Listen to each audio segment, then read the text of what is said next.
Baik, kepada mahasiswa dipersilahkan barangkali ada hal-hal yang ingin didiskusikan atau tadi adalah pertanyaan terakhir mungkin ya.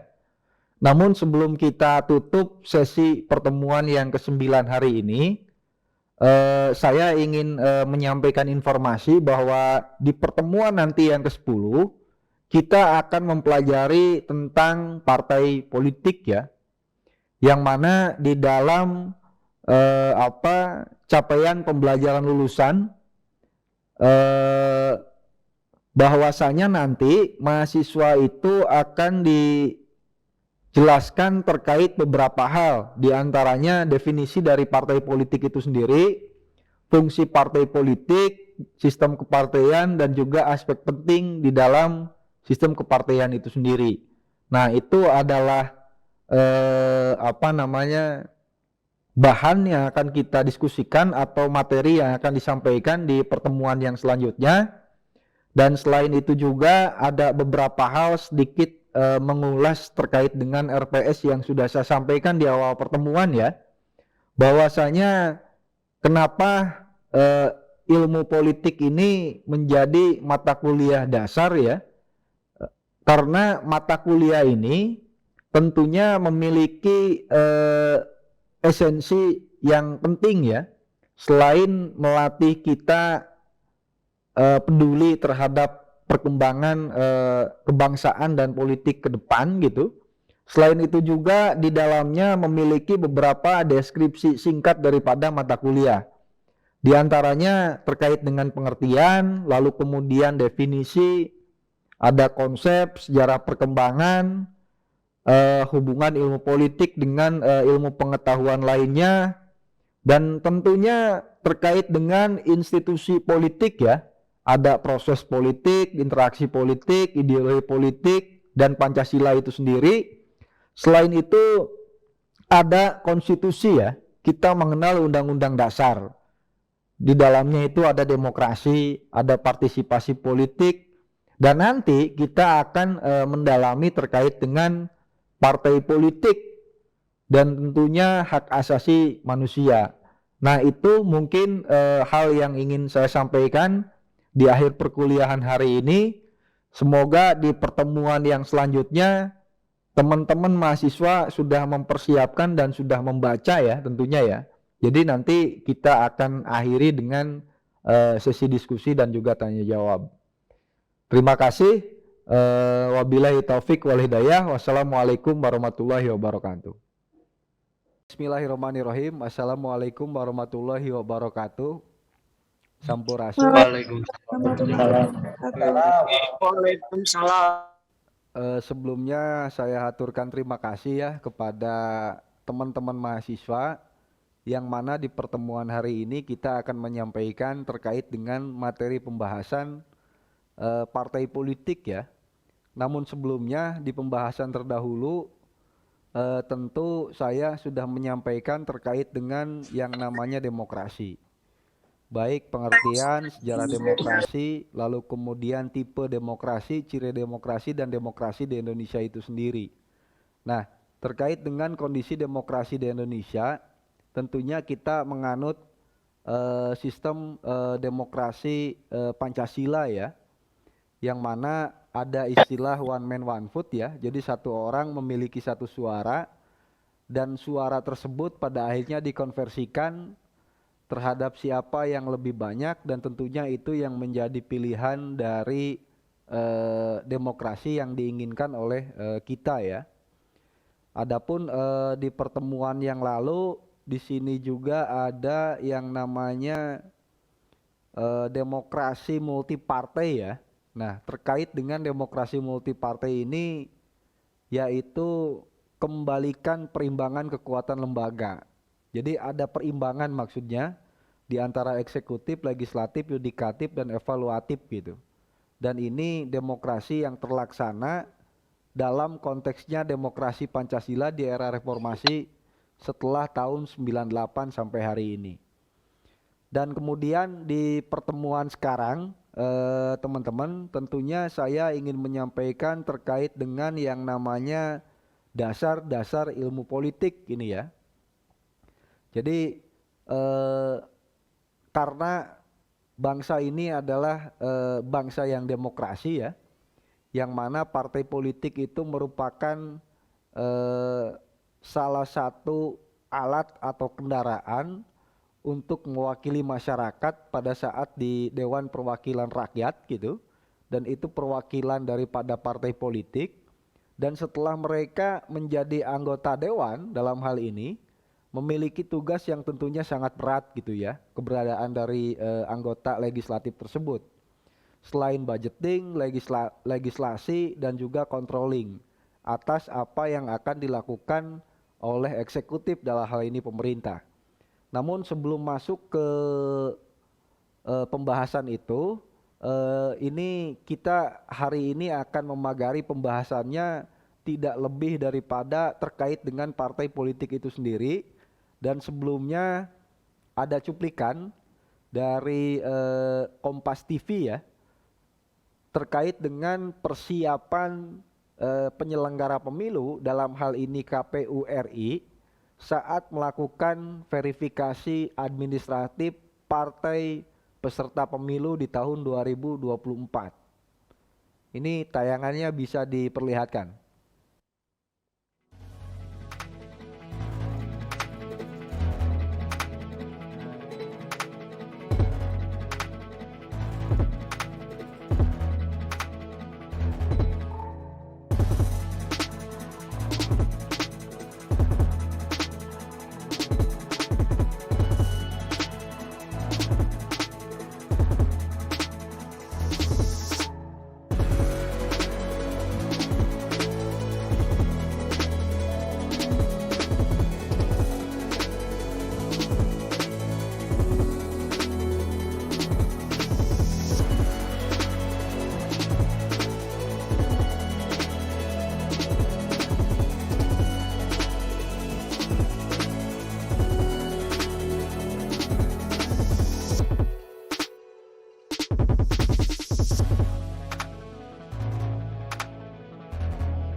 Baik, itu tadi pemberitaan yang dimuat oleh Kompas TV ya, terkait dengan verifikasi administrasi yang sudah dilakukan oleh KPU RI dan tidak kurang dari 43 partai politik yang mana akan mengikuti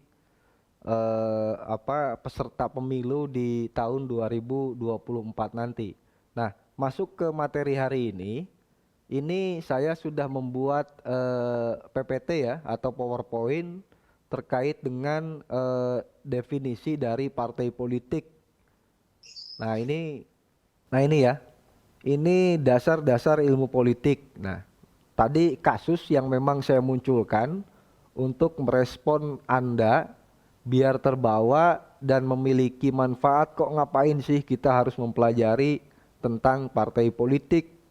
Lalu apa yang akan kita lakukan pada saatnya nanti setelah mempelajari mata kuliah ini sehingga memiliki manfaat tentunya nanti di tengah masyarakat. Jadi definisi partai politik ini merupakan prasyarat gitu ya, atau kelengkapan suatu negara demokrasi, yang mana di negara demokrasi tentunya diperlukan partai politik. Jadi nothing gitu ketika sebuah negara mengatakan dirinya demokrasi seperti yang sudah kita diskusikan di pertemuan yang lalu, kalau seandainya tidak memiliki partai politik. Nah, jadi di dalam negara demokrasi ini diperlukan partai politik yang bebas, baik dalam programnya maupun kader-kadernya. Nah, setiap warga negara tentunya itu berhak untuk masuk partai politik selama dia tidak diikat oleh undang-undang. Contoh misalkan, kalau berbicara TNI Polri itu tidak bisa aktif di partai politik karena sifatnya mereka itu adalah alat negara gitu. Beda halnya dengan masyarakat yang tidak terkait dengan alat negara itu bisa masuk dalam partai politik. Lalu kemudian partai politik ini adalah sekelompok orang yang terorganisir, yang bertujuan untuk merebut atau mempertahankan kekuasaan politik di dalam masyarakat melalui pemilu ya. Jadi perlu diperhatikan, gentleman-nya seorang aktivis partai itu bukan dalam konteks parlemen gitu, tapi memperjuangkannya melalui parlemen. Nah, jadi ketika kita ingin memperjuangkan undang-undang, program pemerintah melalui parlemen, tentunya partai itu harus ikut pemilu dulu. Dikonversikan dengan suara pemilih, toh kalau dia dapat sekian kursi, baru mereka duduk di legislatif gitu. Nah, sementara hari ini parliamentary threshold pemerintah itu adalah 4,0%. Jadi kalau kurang dari 4,0% itu mereka sudah tidak bisa lagi ikut dalam konteksnya partai nasional gitu ya. Dan tentunya harus berganti nama, logo dan lain sebagainya lah. Lalu kemudian partai politik ini adalah peran serta masyarakat. Rakyat mempunyai tuntutan, dukungan dan juga aspirasi. Oleh karenanya, apa yang menjadi aspirasi masyarakat, partai politik ini memiliki kewajiban untuk menyalurkan. Nah, kepada negara sebagai pembuat keputusan dan juga kebijakan, sedangkan mediatornya itu adalah partai politik. Nah, sistemnya melalui sesuatu yaitu pemilihan umum. Nah, pemilihan umum itu akan kita laksanakan di tahun 2024 tadi. Seperti yang sudah disampaikan oleh Kompas TV ya. Jadi tidak kurang dari 43 peserta yang akan melaksanakan, yang sudah mendaftarkan secara administrasi ke KPU RI. Kemudian kita lanjutkan di definisi partai politik ya. Ada operasional, ada juga definisi berdasarkan undang-undang. Jadi asosiasi sekelompok warga negara yang memiliki pandangan dan kepentingan yang kurang lebih sama, bertujuan merebut kekuasaan dan mempengaruhi kebijakan, serta ikut serta dalam pemilihan umum untuk memperjuangkan pandangan, kepentingan, dan tujuan tersebut. Nah, adapun berdasarkan undang-undang ya, terkait dengan definisi partai politik, itu merupakan organisasi politik yang dibentuk oleh sekelompok warga negara Indonesia secara sukarela atas dasar persamaan dan kehendak ya, dan cita-cita untuk memperjuangkan kepentingan anggota, masyarakat, bangsa, dan negara melalui pemilihan umum. Makanya partai politik itu pasti memiliki target dan tujuan. Targetnya mau memperjuangkan apa sih? Dengan segmentasi siapa misalkan? Contoh, apa yang selalu dimunculkan oleh PDI Perjuangan ketika dirinya mengatakan partai wong cilik misalkan, tagline-nya, sehingga dia melakukan penetrasi dan mobilisasi ke masyarakat-masyarakat yang tentunya secara ekonomi lemah gitu. Terus kemudian partai golongan karya, mereka tidak terlalu memperlihatkan ideologi, tapi mereka mengklaim dirinya partai massa. Yang dikedepankan mereka itu apa? Sejauh mana kadernya memiliki karya dan manfaat di tengah masyarakat dan persoalan hari ini.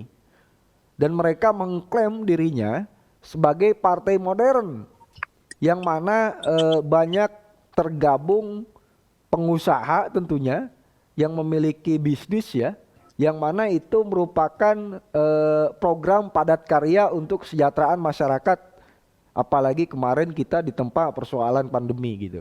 Nah, itu adalah partai politik gitu, dan mereka mengklaim dan memunculkan sebagai apa dan bagaimana itu disesuaikan dengan karakteristik dan tujuan atau platform daripada partai politik itu sendiri. Kemudian dilanjutkan, ini terkait dengan partai penyalur aspirasi masyarakat ini ya. Jadi partai politik tentunya tidak boleh malu-malu ya. Lahirnya partai itu untuk merebut kekuasaan ya. Jadi betul tahapan memperjuangkan aspirasi masyarakat, tapi ujungnya keberhasilan partai politik itu adalah merebut kekuasaan politik ya. Jadi kalaupun memang melahirkan partai politik dan tidak berkuasa, ya rasionalisasinya berarti mesin partainya itu tidak berjalan dengan baik. Lalu caranya formal melalui pemilu yang berkala, keanggotaan terbuka tertutup. Lalu kelompok kepentingan ini, kepentingan anggota, caranya mempengaruhi decision maker itu pengambil kebijakan ya, keanggotaannya terbatas dan khusus ini ya. Kemudian kita mengenal penyalur aspirasi masyarakat itu sebagai kelompok penekan. Kalau kelompok kepentingan yang tadi ya, itu seperti halnya NGO lah, atau keberadaan organisasi massa ya. Nah kemudian ada kelompok penekan ini, kepentingan dan keadilan masyarakat, menekan pemerintah, keanggotaannya sukarela. Ini bisa sekelompok organisasi buruh misalkan, yang setiap tahun memperjuangkan kenaikan harga penghasilan ya, upah minimum mereka gitu. Lalu ada gerakan politik ini, tujuannya merebut pemerintah dan mengubah ideologi negara ini. Nah ini yang menjadi problem ya. Ini informal, radikal ya, makanya disebut radikal karena memaksa gitu. Jadi tidak melalui jalur konstitusional dan keanggotaannya tertutup dan rahasia. Seperti halnya pemerintah dulu kita melakukan gestok misalkan, gerakan 30 September gitu, yang sampai akhirnya pemerintah membubarkan partai tersebut gitu. Lalu keberadaan organisasi Hizbut Tahrir Indonesia misalkan, ini pun sama ya, gerakan-gerakan politik yang tentunya ingin merebut pemerintahan dan merubah ideologi negara. Jadi ada semacam pola yang tentunya berbenturan dengan konstitusi dan undang-undang. Ini ya beberapa penyalur aspirasi masyarakat di luar partai politik. Jadi fungsi dari partai politik, nah ini ya, ini sebagai sarana komunikasi politik, sebagai sarana sosialisasi politik dan juga sarana rekrutmen politik ya, yang mana kaderisasi itu melahirkan pemimpin terbaik itu menjadi fungsi partai. Hati-hati gitu ya. Jadi ketika hari ini partai politik sulit atau untuk menentukan kadernya atau tidak memiliki kadernya ketika akan mencalonkan kepala negara misalkan presiden gitu, berarti partai politik itu tidak berhasil dengan fungsinya, yang mana mereka memiliki fungsi sebagai sarana rekrutmen politik ya. Jadi mengambil tenaga potensial untuk dijadikan kader politik untuk kemudian dijadikan seorang pemimpin. Lalu fungsi yang lainnya adalah sarana penengah atau pengatur konflik. Nah ini ya, jadi partai politik ini lahir memecahkan berbagai masalah yang ada di dalam masyarakat. Jadi bukan yang membuat masalah gitu, enggak gitu. Justru partai politik ini harus mampu memecahkan berbagai masalah. Kemudian sarana artikulasi dan agregasi kepentingan ya. Jadi mengumpulkan, merumuskan berbagai kepentingan masyarakat. Contoh misalkan Republik Indonesia hari ini ya menambah daerah otonomi pemekaran DOP. Papua itu sekarang udah nambah 3 provinsi. Yang asalnya 34 provinsi di Republik bertambah menjadi 37 provinsi. Nah ini agregasi kepentingan. Jadi partai juga memiliki hak ya dan kewajiban ketika mereka mengumpulkan dan merumuskan berbagai kepentingan masyarakat. Jadi untuk pelayanan, infrastruktur, kesehatan, pendidikan dan lain-lain lah. Sehingga dirasakan penting ketika harus dibuat yang namanya pemekaran wilayah di Provinsi Papua itu sendiri. Nah, lainnya adalah pendidikan politik, memelihara konstituen, regenerasi politik, seleksi kepemimpinan, perwakilan politik dan pembuat kebijakan. Ini merupakan fungsi daripada partai politik itu sendiri ya. Nah, lalu ini sistem kepartaian, kita langsung saja bahwasanya Indonesia ini merupakan sistem multipartai. Dengan ciri khususnya itu adalah lebih dari 2 partai dan banyak partai. Jadi ada koalisi partai nantinya. Ini adalah sistem daripada multipartai. Tesnya belum saja dilakukan Pilpres ya. Hari ini sudah terlahir beberapa koalisi besar. Contoh, Koalisi Indonesia Bersatu yang diinisiasi oleh Partai Golkar, Partai Amanat Nasional dan Partai Persatuan Pembangunan. Lalu muncul istilah koalisi semut merah katanya, yang diinisiasi oleh Partai Gerindra dan PKB ya, Partai Kebangkitan Bangsa. Bahkan mereka bersama-sama gitu mendaftarkan ke KPU RI-nya untuk menjadi peserta pemilu. Nah, ini ciri khas daripada bangsa kita. Jadi merupakan sistem multipartai ya, yang lebih dari 2 partai. Nah, berbicara kategori partai, di next perlu diperhatikan, kategori partai politik ini ada partai kader yang lebih mementingkan kualitas anggota dan juga ada partai massa. Bagaimana kondisinya di kita, Pak, dalam konteks berdemokrasi gitu. Jadi kalau kejadiannya di Indonesia itu susah ya. Biasanya mereka dimix gitu, antara mengkader dan merekrut massa yang sebanyak-banyaknya itu dilakukan. Kenapa demikian? Ya prinsip daripada partai politik itu yang merebut kekuasaan gitu. Jadi ini bangunan otokritik sebetulnya ya untuk kita semua. Ketika suaranya yang memiliki kelas pendidikan bawah, anggaplah lulusan SMA atau SMP gitu ya, itu akan disamakan dengan profesor gitu. Nah, bagi saya ini adalah otokritik terkait dengan demokrasi di kita gitu. Oleh karenanya ketika pemilih pragmatis ini muncul, pemilih transaksional ini muncul, misalkan ada istilah nomor piro wani piro gitu, karena butuh massa untuk merebut kekuasaan. Nah, disitulah kualitas demokrasi di Indonesia ini menjadi menjadi sangat begitu kecil gitu kualitasnya gitu. Nah, ini yang perlu kita perhatikan. Betul, partisipasi pemilih kita meningkat dari tahun ke tahun, naik ke angka 70 bahkan 80% pada saat Pilpres kemarin.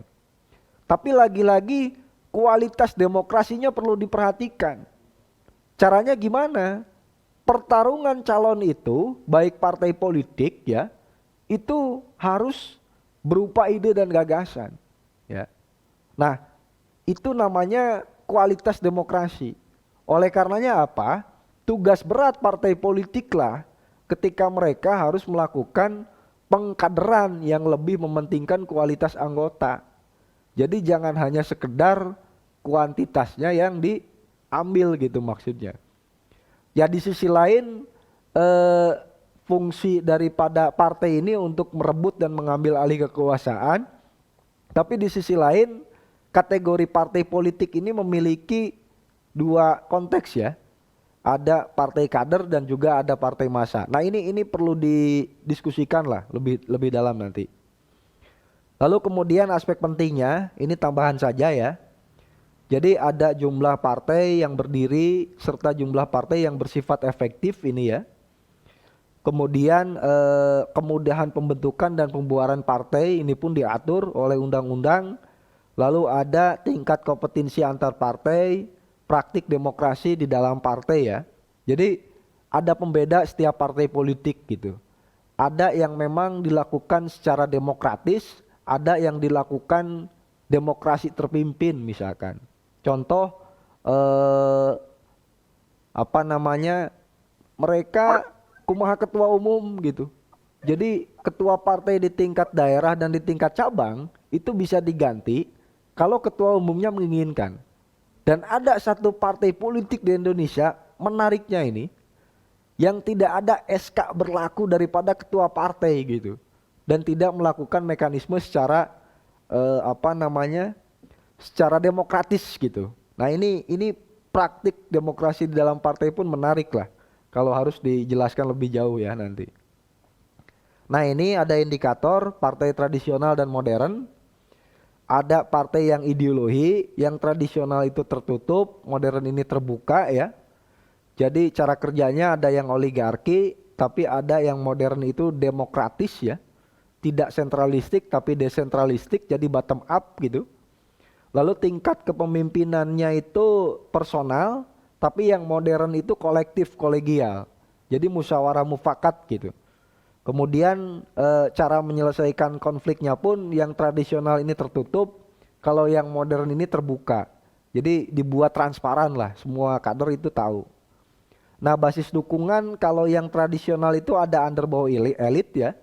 Contoh misalkan partai memiliki sayap partai dan komunitas binaan.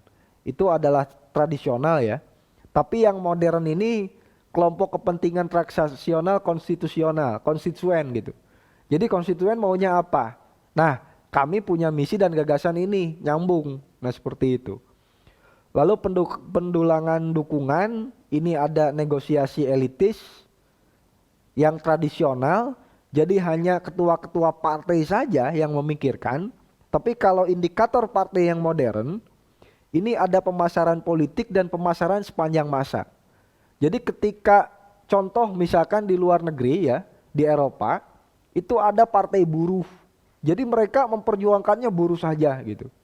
Itu ada partai lingkungan gitu, yang concern terhadap isu-isu lingkungan hidup.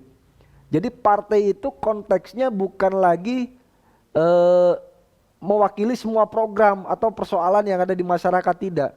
Tapi spesifik gitu. Itu terjadi di Eropa ya. Nah saya katakan itu adalah partai modern. Nah oke, lalu saya lanjutkan tambahannya ya ini merupakan basis pembentukan parpol. Nah, parpol di kita itu memiliki basis yang mana ada kelompok sosial mewakili buruh dan agama tertentu, ada mewakili ideologi, contoh nasionalisme, sosialisme dan lain-lain gitu ya. Ada yang basisnya kelas sosial, contoh pengusaha gitu. Dan juga ada sentimen primordial, jadi kelompok etnis gitu ya. Ini merupakan basis daripada pembentukan partai politik itu sendiri. Cuman fenomena di kita, walaupun mayoritasnya itu adalah muslim, tetap partai yang menang itu selalu yang memiliki ideologi nasionalisme. Kenapa demikian? Karena nasionalisme dalam konteks kebangsaan ya, merah dan putih, itu tidak terlepas dari adanya keberadaan Tuhan gitu. Sehingga kelompok nasionalisme di kita ini ya kecenderungannya religius juga gitu. Jadi tidak seperti yang kita bayangkan gitu bahwa nasionalisme ya sudah, tapi tetap sisi religiusme di dalam konteksnya nasionalisme ini sudah tertanam dan itu menjadi ideologi Pancasila gitu, yang tercantum dalam sila pertama itu sendiri. Baik, lalu indikator kemenangan partai ini ya perlu dipahami ketika Anda nanti mau terjun ke masyarakat, bagaimana kita mencari pemimpin yang populis tentunya, lalu pendukung dengan basis sosial yang jelas, pendukung dengan basis ideologi yang jelas. Misalkan kalau mau mengelola kelasnya buruh, ya munculkanlah ide gagasan menyelesaikan buruh itu bagaimana agar mereka memiliki tingkat kesejahteraan yang tentunya baik lah gitu. Lalu basis material yang memadai, ingat ya, material itu adalah ide, material itu adalah gagasan gitu. Jadi kalaulah partai tidak memiliki ide dan tidak memiliki gagasan yang kuat gitu, hanya sebatas berbeda saja gitu, itu pun tidak akan menarik lah, sulit untuk menang maksudnya. Lalu infrastruktur yang menjangkau masyarakat tentunya buatlah kader sampai masuk ke tingkat RW ya, bukan lagi desa atau kelurahan, karena realitasnya yang megang real suara itu adalah sampai di tingkat RW gitu.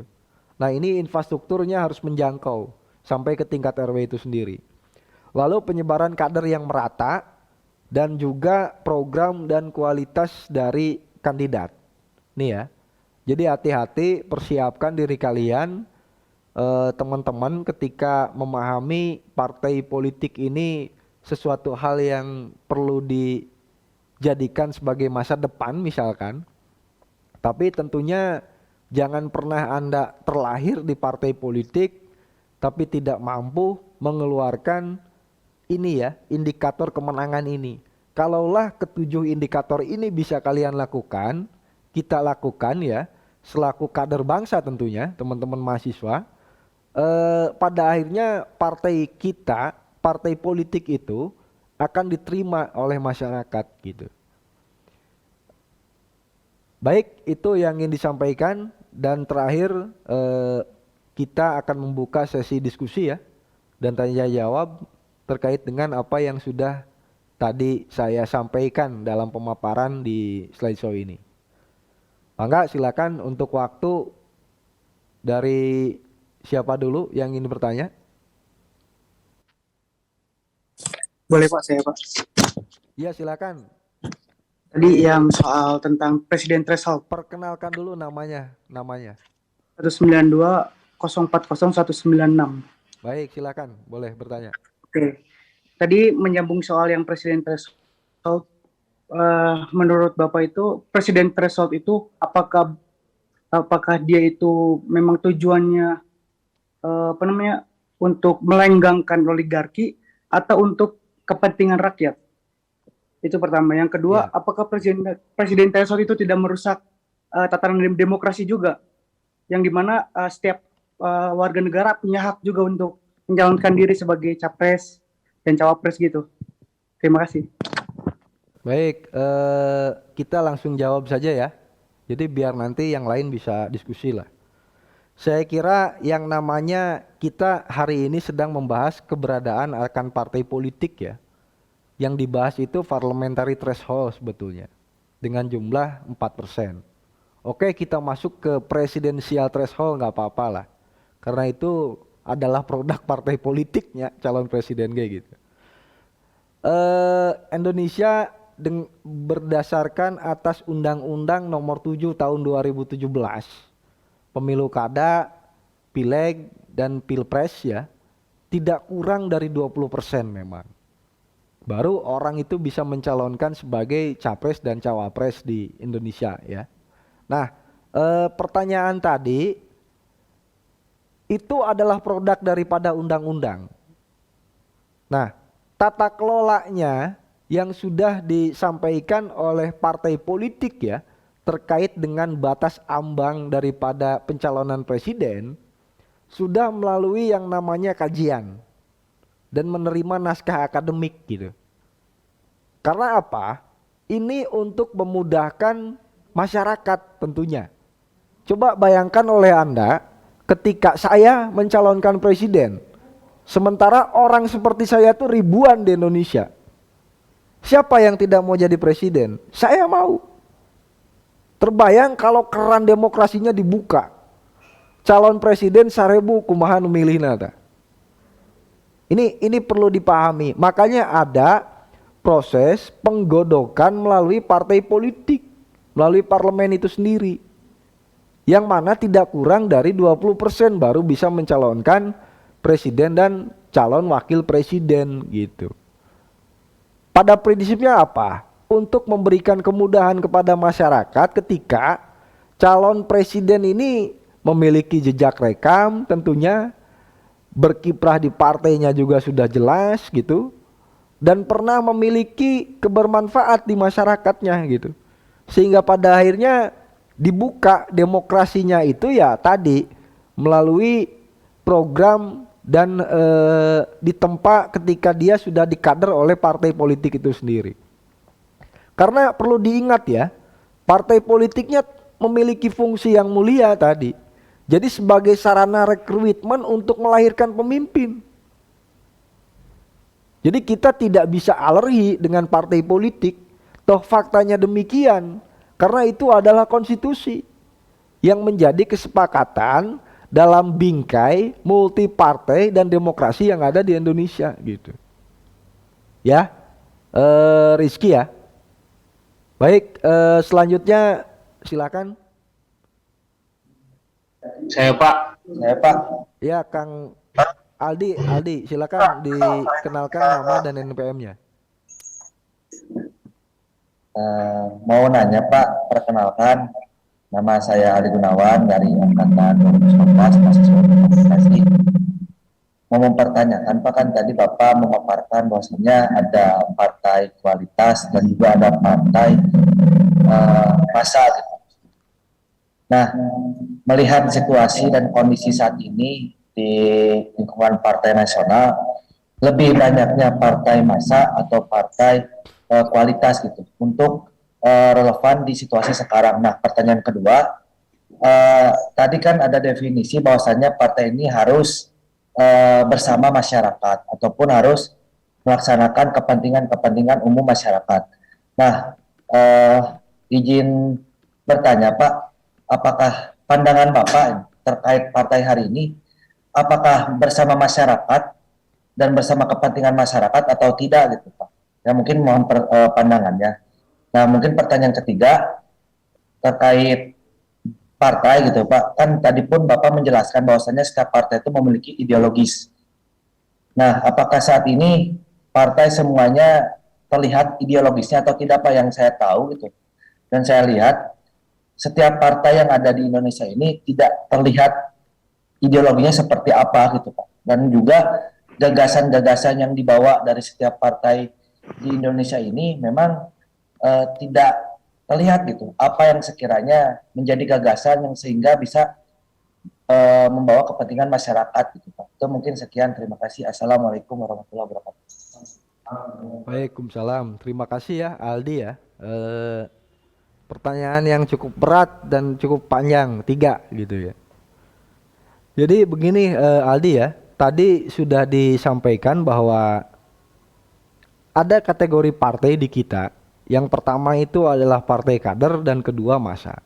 Nah, yang kader ini lebih mementingkan kualitas ya, dan yang massa ini lebih mementingkan kuantitas. Faktanya gimana? Ini persepsi yang terjadi ya, saya sebagai warga negara tentunya, karena kita bukan kader partai gitu. Saya sebagai akademisi ya menyampaikan ini. Ya faktanya di Indonesia itu dimix gitu. Jadi tidak terlihat mana partai kader dan partai massa. Jadi ada yang namanya kolaborasi gitu. Ya di sisi lain mereka melakukan kaderisasi terhadap anggotanya gitu. Tapi di sisi lain mereka mencari figur yang populis untuk menaikkan popularitas dari partai itu sendiri gitu. Jadi elektabilitas dan popularitas dalam partai politik hari ini di kita memang itu dilakukan keduanya. Dan kita tidak bisa memungkiri faktanya memang demikian. Yang tidak memiliki jejak rekam tiba-tiba nongkrong di Senayan, yang dulunya nyanyi misalkan jadi anggota dewan gitu. Nah, ini problem sebetulnya ya. Otokritiknya kepada partai politik. Justru mereka yang berdarah-darah, yang sudah bekerja keras, berkeringat gitu ya, dari bawah sampai ke tingkat nasional, ada juga yang tidak jadi dan tidak ngantor di Senayan gitu. Nah, oleh karenanya dengan kondisi yang seperti itu, apakah kita hanya terdiam? Paham gak maksudnya? Justru teman-teman yang memang memiliki nurani, memiliki memiliki semacam kepedulian terhadap bangsa, itu tidak bisa terdiam. Dengan fenomena dan fakta yang seperti itu, kita tentunya tergerak gitu. Untuk apa? Ya tadi gitu. Untuk berperan serta minimalnya ketika tidak menjadi kader, itu mampu menyumbangkan ide dan gagasan terhadap kader itu sendiri. Itu ya maksud saya. Nah, makanya ketika tadi partai politik apakah bersama dengan masyarakat atau hanya sebatas dengan golongannya saja, bagi saya mau itu dengan golongannya, mau itu dengan masyarakat, selama memiliki manfaat untuk bangsa dan negara nggak jadi persoalan. Nah, kekhawatiran saya ketika mereka mengkader dan melahirkan calon-calon koruptor, nah ini yang bahaya gitu. Ya, jadi bisa dilakukan seminimalis mungkin lah, karena jangan sampai kita lah selaku kader bangsa gitu ya, akhirnya fatalis, masa bodoh dengan keberadaan partai politik hari ini, dan justru apa yang sudah Aldi lakukan hari ini tidak ada gitu. Nah, justru jangan seperti itu ya, apalagi ke depan bonus demografi. Tidak kurang dari 60% usia produktif yang mana akan mengisi pembangunan di Indonesia. Dan itu berlangsung sampai 2045. Ini perlu dan penting keberadaan kelompok usia produktif dalam mengisi pembangunan bangsa gitu. Nah, terkait dengan partai ideologis ya, saya kira semua partai memiliki ideologis yang sama, yaitu apa? Pancasila, karena itu menjadi dasar gitu ya. Adapun platformnya mereka itu adalah misalkan gotong royong gitu ya, atau kekaryaan gitu. Itu bagian daripada narasi yang menjadi pembeda gitu ya. Toh pada prinsipnya sama gitu. Lahirnya sebuah partai memiliki ide, memiliki gagasan untuk menjadi problem solver ya, memberikan solusi atau permasalahan yang hari ini memang terjadi di masyarakat. Nah, saya katakan sesuatu hal yang ideologis itu tentunya tidak bisa diungkapkan oleh kata-kata, akan tetapi tindakan ya, tindakannya gimana gitu, memberikan kebermanfaatan tidak dengan masyarakat. Kalau iya berarti itu adalah ideologis. Dan saya tidak bisa mempersepsikan ideologis atau tidak, karena lagi-lagi partai politik hari ini semua memiliki tujuan dan platform yang tentunya mulia, yang terlahir untuk kepentingan masyarakat ya, dan pada akhirnya mereka bisa melahirkan calon-calon pemimpin bangsa ke depan. Baik, itu ya Aldi ya. Silakan, ada pertanyaan lain? Saya masih memberikan waktu. Boleh saya Pak? Tadi siapa perempuan? Saya Pak. Oh iya, setelah Dentian Saiful Iman ya. Silakan Ya. sebutkan nama dan NPM-nya saja ya. Baik, perkenalkan nama saya Dinti Aliviana, NPM-nya 192040 100. Gini Pak, tadi balik lagi ke cuplikan dari Kompas TV tadi, kalau cukup banyak ya partai di Indonesia sekarang, bahkan sampai 30-an gitu yang bisa lolos tahap verifikasi tahun sekarang. Nah, tapi Denti mau bertanya tentang pendapat Bapak, itu sebenarnya menurut Bapak itu banyaknya partai politik di Indonesia ini, itu apakah efektif dalam menciptakan kualitas dewan atau lembaga DPR yang baik ya nantinya, atau menurut Bapak sebenarnya 1 sampai 5 atau 10 partai juga sebenarnya cukup aja gitu untuk kondisi Indonesia saat ini? Seperti itu Pak. Terima kasih. Ya baik, Dentian ya. Pertanyaannya sebetulnya kita pernah mengalami fase partai yang lebih banyak daripada tahun 2024 ya. Jadi dulu itu di eranya Orde Lama itu partai bisa sampai puluhan ya. Bahkan banyak sekali partai politik di sana. Nah, bagi saya jangan ditutup Itu adalah kerannya demokrasi, ya. Coba kebayang kalau partai hanya dibatasi 3 saja. Karena yang namanya partai politik ya, tugasnya bukan hanya melahirkan anggota Dewan Perwakilan Rakyat, tidak gitu maksudnya. Tapi mereka pun sebagai kontrol sosial atau kontrol terhadap pemerintah nantinya. Nah, ini ya. Jadi semakin banyak yang mengawasi, tentunya pembangunan ini akan semakin efektif. Dan tentu yang kedua gitu, ketika mereka memiliki jejak rekam atau tindakan dan manfaatnya di masyarakat, partai itu pun akan membesar gitu. Jadi biarlah nanti sifatnya seleksi alam saja. Kalaulah tidak sanggup bersaing dan tidak bisa merekrut ya dengan berbagai macam persoalan hari ini, ya sudah, partai itu nanti tidak akan ikut serta lagi gitu.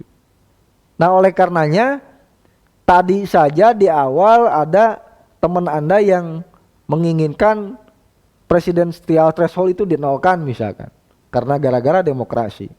Kebayang kalaulah itu pun hari ini belum bisa karena undang-undangnya 20%. Nah, kalau partai politik dibatasi, wah sudah. Bagaimana yang namanya keran demokrasi itu bisa dibuka seluas-luasnya oleh masyarakat. Nah, bagi saya itu adalah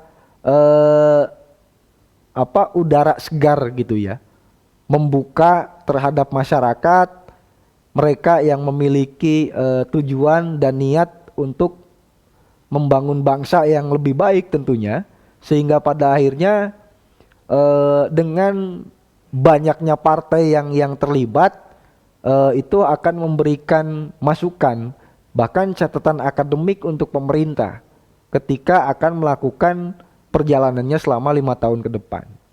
Seperti itu ya, Dentian ya. Ya, silakan terakhir dilanjutkan Saiful Iman.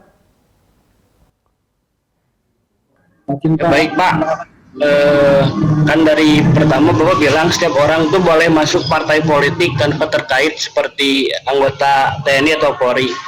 Apakah ada orang lain yang boleh masuk kalau selain TNI Polri yang tidak boleh masuk maksudnya? Kalau orangnya kayak residivis atau yang bermasalah di masyarakat itu bagaimana Pak? Sama satu lagi, di definisi operasional Bapak tadi dipaparkan asosiasi kelompok warga negara yang memiliki pandangan dan kepentingan yang kurang lebih sama. Nah, bagaimana Pak kalau misalkan kepentingan yang mereka buat itu hanya untuk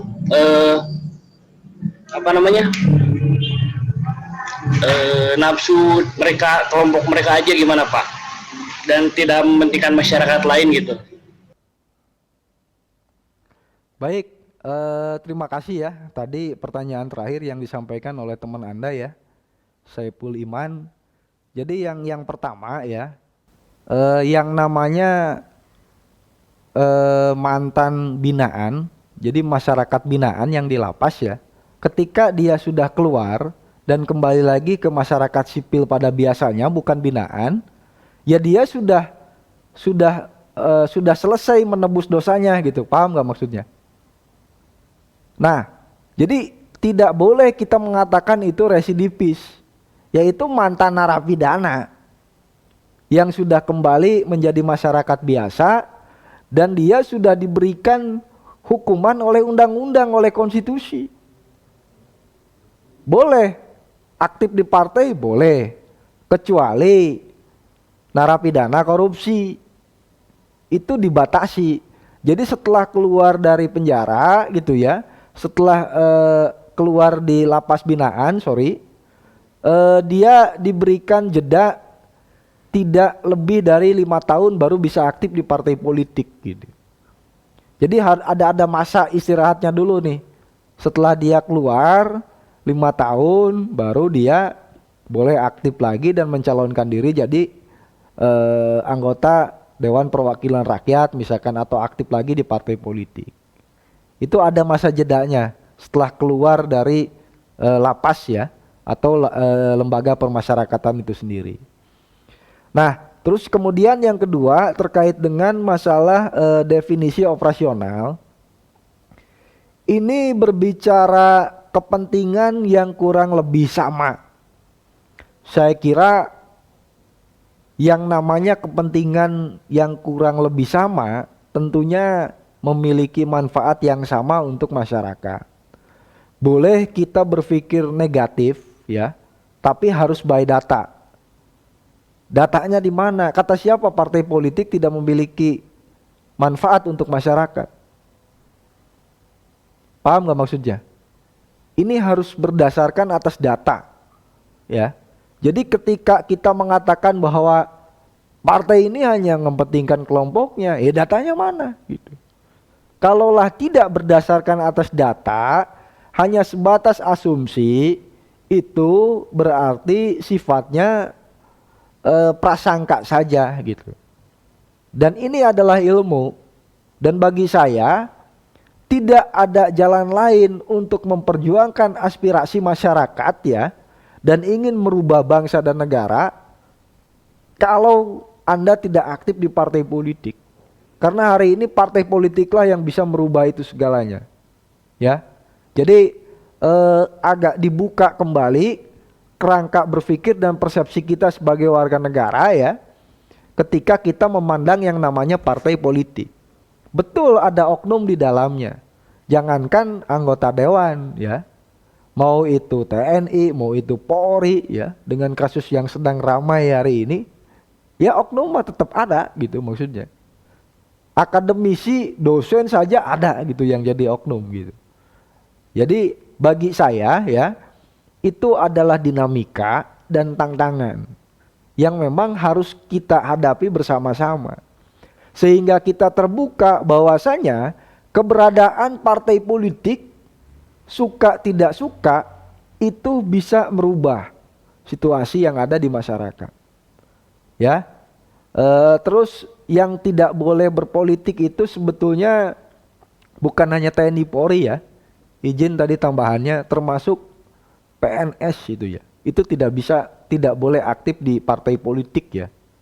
Mereka yang menjadi ASN abdi negara ya, yang terdaftar sebagai sipil gitu ya di pemerintah, pekerja pegawai pemerintah, itu tidak boleh aktif di partai politik karena mereka diposisikan sebagai masyarakat yang netral. Selain TNI dan Polri, ada tambahannya yaitu ASN. Ya. Baik, seperti itu ya Kang Saiful Iman ini. Pak, Barangkali boleh bertanya lagi nggak Pak? Satu lagi. oh ada yang bertanya, silakan, nggak apa-apa, sok. Mungkin izin bertanya Pak, bagaimana tanggapan Bapak nih tentang parpol yang tidak melakukan aktivitas atau kegiatan yang berkaitan dengan masyarakat, tapi tiba-tiba hadir saat momentum kampanye dan pemilu. Tanggapan Bapak seperti apa kira-kira Pak? Bisa disebutkan nama dan NPM-nya? Sorry, sebelumnya perkenalkan dulu, nama saya Tia Rizal, NPM 2020 50340 dari ini. Baik, bisa diulang sedikit aja tadi sebelum kita tutup nih. Diulang. Bagaimana tanggapan Bapak tentang parpol yang tidak melakukan aktivitas atau kegiatan yang berkaitan dengan masyarakat, tapi tiba-tiba hadir saat momentum kampanye dan pemilu? Tanggapan Bapak seperti apa? Nah ini ya, pada akhirnya partai yang tidak memiliki aktivitas sosial ataupun politik di masyarakat, partai itu akan ditinggalkan sudah. Karena mereka tidak pernah melakukan mobilisasi atau program yang memiliki kebermanfaatan untuk masyarakat. Jangan pernah mengatakan hari ini pemilih tidak mengerti atau tidak paham. Pemilih hari ini itu sudah sangat begitu melek terhadap informasi. Apalagi sekarang sudah eranya sosial media ya. Semua bisa dibuka gitu. Baik jejak rekam partai, anggota dewannya, lalu tindakannya terhadap aktivitasnya di masyarakat gitu. Toh kalaulah mereka tidak pernah ada aktivitas, tiba-tiba partai itu muncul, ya sudah. Suka tidak suka itu akan ditinggalkan. Terus yang kedua, partai ya yang sudah memiliki anggota dewan itu mereka memiliki anggaran yang namanya dana aspirasi. Yang mana itu harus disalurkan terhadap masyarakat. Bukan hanya sebatas untuk sosialisasi politik saja. Ya, tapi memang untuk menyelesaikan persoalan-persoalan menjadi pokok pikirannya anggota dewan yang diserap melalui aspirasi masyarakat. Muncullah pembangunan, pembenahan irigasi misalkan, pembenahan jembatan atau gang di masyarakat gitu. Dan perlu dipahami ya, hari ini pemerintah pun mengeluarkan yang namanya dana pendidikan politik untuk partai. Coba bayangkan. Itu dikonversikan berdasarkan atas jumlah pemilihnya dia. Semakin banyak pemilihnya, otomatis dana yang diserap, yang diterima maksudnya, dari pemerintah itu besar. Dan itu manfaatnya tadi, sebagai pendidikan politik untuk konstituen, gitu maksudnya. Jadi undang-undang di kita sudah sangat-sangat begitu manusiawi ya terhadap lembaga yang namanya partai politik gitu. Makanya lagi-lagi saya katakan kita tidak bisa terdiam. Mahasiswa tentunya harus bergerak, harus memiliki rasa empati dan memiliki ya. Kenapa? Karena partai politik itu dibiayain oleh negara. Bayangkan. Berapa triliun dana yang dikeluarkan oleh pemerintah untuk partai politik hanya sebatas untuk pendidikan politik saja. Masa iya kita, Anda sebagai mahasiswa hanya terdiam dan tidak melakukan apa-apa? Nah, oleh karenanya di akhir daripada perkuliahan ini saya ingin mengetuk nurani dan keberanian teman-teman. Mulai pahami, mulai renungkan bahwasanya anggaran yang ada di partai politik itu ya, khususnya untuk pendidikan politik, ya minimal itu bisa disampaikan sebagai kepada masyarakat gitu. Dan kalianlah yang bisa mengawal itu semua. Kenapa demikian? Karena kita tahu dan karena Anda udah punya ilmunya gitu. Tapi bagi masyarakat yang tidak tahu ilmunya ya kasih tahu gitu. Toh endingnya kebijakan semua berdasarkan atas perundang-undangan. Undang-undang ini produk anggota dewan. Anggota dewan ini produk partai politik, balik lagi. Terus kalau Anda tidak dekat dan tidak memberikan masukan dengan partai politik, kapan bisa merubah republik ini maksudnya? Gitu ya, otokritik atau pesan moral yang ingin saya sampaikan di akhir perkuliahan dasar-dasar ilmu politik, dan mudah-mudahan tidak hanya sebatas diskusi intelektual dalam konteks pengayaan materi ini, tapi bisa mengstimulasi ya, mengstimulus maksudnya, agar respon kita tetap positif dengan partai, tapi tetap otokritik kita sebagai seorang mahasiswa tentunya bisa memberikan ide, gagasan, saran, masukan untuk keberlangsungan bangsa ini yang tentunya lebih baik lagi. Terima kasih atas beberapa pertanyaan yang sudah tadi saya sampaikan. Hatur nuhun. Sampai bertemu lagi di pertemuan selanjutnya. Wabillahi taufik wal hidayah. Wassalamualaikum warahmatullahi wabarakatuh. Waalaikumsalam warahmatullahi wabarakatuh. Terima kasih Pak. Terima kasih Pak.